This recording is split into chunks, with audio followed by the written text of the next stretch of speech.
এই নির্বাচনের পরে দেখেছি যে বিভিন্ন স্থানে চিহ্নিত ফ্যাসিবাদীদেরকে জামিন দেওয়া হচ্ছে। জনগণের ভোটে জনগণের সমর্থন নিয়ে যারা সংসদ সদস্য হিসেবে আজকে অধিবেশনে অংশগ্রহণ করেছেন তাদেরকে তাদের দায়িত্বটা আজকে আমরা স্মরণ করে দিতে এখানে এসেছি। 5ই আগস্টের পরে আমরা দেখেছি যে যারা বাক স্বাধীনতার সর্বোচ্চ ব্যবহার করেছেন তারা এবারে নির্বাচনের পরে এক ধরনের ভয়ের মধ্যে আছেন। গণতান্ত্রিক সংসদে আজকে প্রথম অধিবেশনের তবে আজকে আমাদের সবার জাতিগতভাবে খুশি হওয়ার কথা, সবার এই দিনটাকে উদযাপন করার কথা। সেই দিনে আজকে আমাদেরকে এখানে সংসদের সামনে এসে দাঁড়াতে হয়েছে, আমাদেরকে আজকে দাঁড়াতে বাধ্য করা হয়েছে। আমাদের সাথে আমাদের বীর শহীদদের সম্মানিত সদস্যবৃন্দ আছেন এখানে।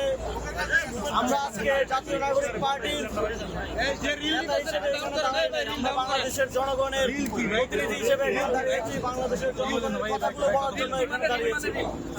নির্বাচনের পরে আমরা দেখেছি যে ধরনের ঘুমট আবহাওয়া সব দিকে বিরাজমান রয়েছে।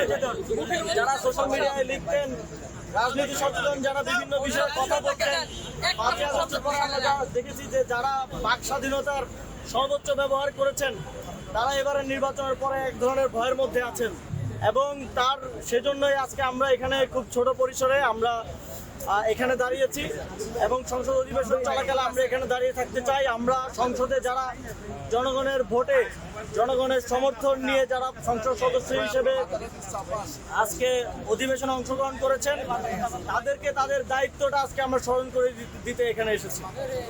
সেই দায়িত্ব হিসেবে আমরা মনে করি 3টি অত্যন্ত গুরুত্বপূর্ণ বিষয়ে আজকে আমরা এখানে দাবি হিসেবে উপস্থাপন করেছি। একটা হচ্ছে সংবিধান সংস্কার সভার পরিষদের শপথ গ্রহণ করে জুলাই সনদ অনুযায়ী গণভোটের জনরায়ের অনুযায়ী সংস্কার বাস্তবায়ন করতে হবে।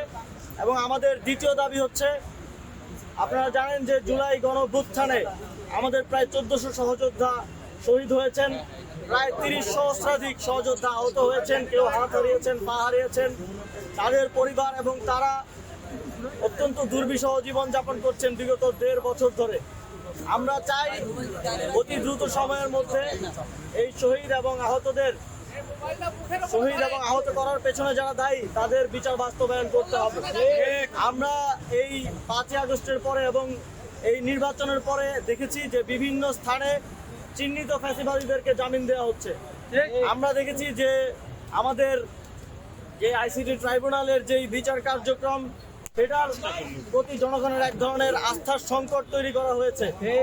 আমরা এই বিষয়গুলোতে আবারও শহীদ পরিবারদের এবং শহীদদের প্রতি ইনসাফ কায়েম করার জন্য এই বিষয়গুলোতে সরকার যেন সদিচ্ছা প্রকাশ করে এবং যারা সংসদে আমাদের প্রতিনিধিরা আছেন তারা যেন সোচ্চার থাকেন সেই দাবি এখান থেকে জানাচ্ছি।